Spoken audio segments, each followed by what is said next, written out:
खण्डमा तपाईले कार्यक्रम गर्न पाउनुहुने छैन। त्यसैले तपाईहरु अनुमति प्राप्त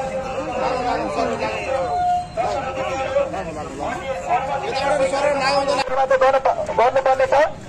त्यसर्थ तपाईहरु अनुमति नलिएर बसित हुनुभएको छ भने तपाईहरु फाइन राखिदिनु होला।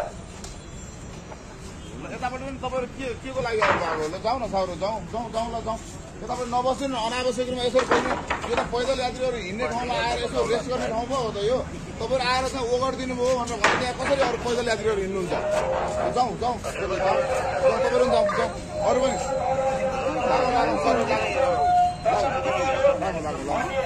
यताबाट सरर लगाउँ त लगाउँ जाऊ पनि जाऊ जाऊ।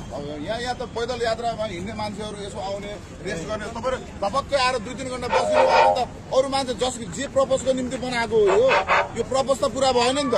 तपाईहरु स्थानीय प्रशासनले तपाईलाई अनुमति दिएको छ भने तपाईहरु कार्यक्रम गर्न पाउनुहुनेछ। अन्यथा तपाईहरु साइड राखिदिनु होला। स्थानीय प्रशासनले तपाईलाई अनुमति नदिएको खण्डमा तपाईले कार्यक्रम गर्न पाउनुहुने छैन।